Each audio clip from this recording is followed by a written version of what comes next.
Świąteczne, owalne pudełko z łuby z subtelnym efektem 3D.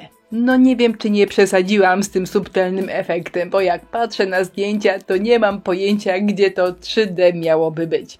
No ale zaczynamy, do wszystkiego dojdziemy. Tam, gdzie będzie papier ryżowy, wszystko przemalowuję na biało, białą farbą akrylową. A papier ryżowy jest śliczny, naprawdę ten wzór mi się super podoba. I nie wiem, który obrazek z zestawu jest najładniejszy.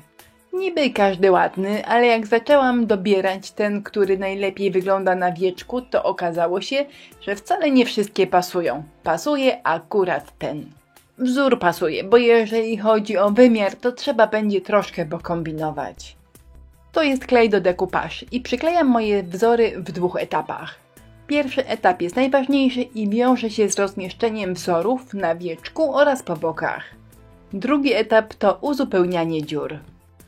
Na wieczku te etapy się jakoś przez siebie przenikają, ale na bokach widać to bardzo dobrze. Najpierw przyklejam główne wzory w miejscach, w których mają się znaleźć, suszę, a potem uzupełniam wszystkie dziury resztkami, które mi zostały. Przyklejone, wysuszone, a następnie obszlifowane. Potem chwila zadumy, jak to elegancko uzupełnić i jadę z drugą turą.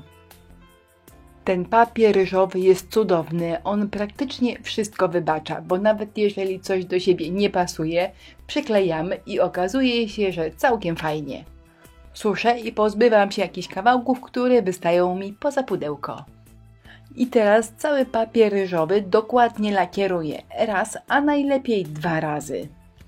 Gdy lakier wyschnie, to do środka leci lazur i on jest w moim absolutnie ulubionym kolorze, który nazywa się orzechowy. A właściwie kiedyś nazywał się orzechowy, a teraz orzech laskowy. Uwaga, będzie efekt 3D i będę robiła te małe białe kuleczki oraz listki. Wszystko z masy super lekkiej. Kuleczka ukulana, a następnie w środku zrobiona jest dziurka. Ile tego ukulać? Każdy kula ile lubi. Ja ukulałam więcej, dużo więcej, ale wywalił mi się talerzyk, na którym te wszystkie kuleczki były, no i ostatecznie tylko tyle zostało, ile na końcu przykleiłam. Nie ma co płakać w rękaw, trzeba jeszcze zrobić listki, bo one także będą elementem 3D. Farba ukręcona i to nie jest farba prosto ze słoiczka. Jak zwykle ze 20 minut kręciłam różne kolory, żeby ostatecznie trafić kolorem w punkt. Myślę, że nie jest źle. Tym kolorem pomalowałam bok wieczka oraz dno pudełka.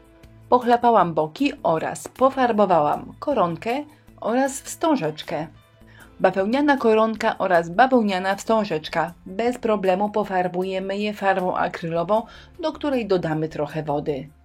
Pofarbowałam, troszkę odcisnęłam w ręczniku papierowym, a potem zostawiłam do wyschnięcia. Ale koronkę zostawiłam rozprostowaną, natomiast wstążeczkę zwinęłam w taką kulkę. Dzięki temu będzie bardzo nierówno pofarbowana, co mi w tej pracy super odpowiada.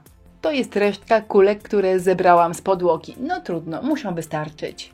To jest resztka farby, tej zielonej, którą malowałam dno oraz bok pudełka i którą farbowałam koronki. Zostawiłam sobie troszeczkę, bo ona mi się przyda po pierwsze, to co teraz widzicie, do cieniowania brzegów oraz do malowania listków, tych 3D, które odciskałam z masy super lekkiej. Do malowania listków troszkę farbę rozcieńczam, żeby była jaśniejsza. Z kuleczkami jest troszkę więcej roboty. Zaczynam od tego, że z jednej strony obcinam jakąś 1/3 kuleczki. Dzięki temu będą ładniej przylegały do obrazka i będzie je dużo łatwiej przykleić. Potem odrobinę brudzę i czernię tą dziurkę, bo dzięki temu wyglądają bardzo naturalnie, dokładnie tak jak na obrazku. Kuleczki przyklejam express glue, natomiast listki klejem na gorąco. I tak oto wygląda mój super subtelny efekt 3D. Czy było warto? Ocencie sami. Na pewno nie jest to jakoś kosztowne albo pracochłonne, więc można sobie pokombinować. Bawełniana koronka już wyschła, więc troszkę ją bielę, żeby wyglądała bardziej vintage. Natomiast bawełniana kokardka jest fajna taka jaka jest. Wystarczy ją wyprostować, a potem zrobić z niej kokardkę. Koronkę i kokardkę przyklejam do pudełka klejem na gorąco.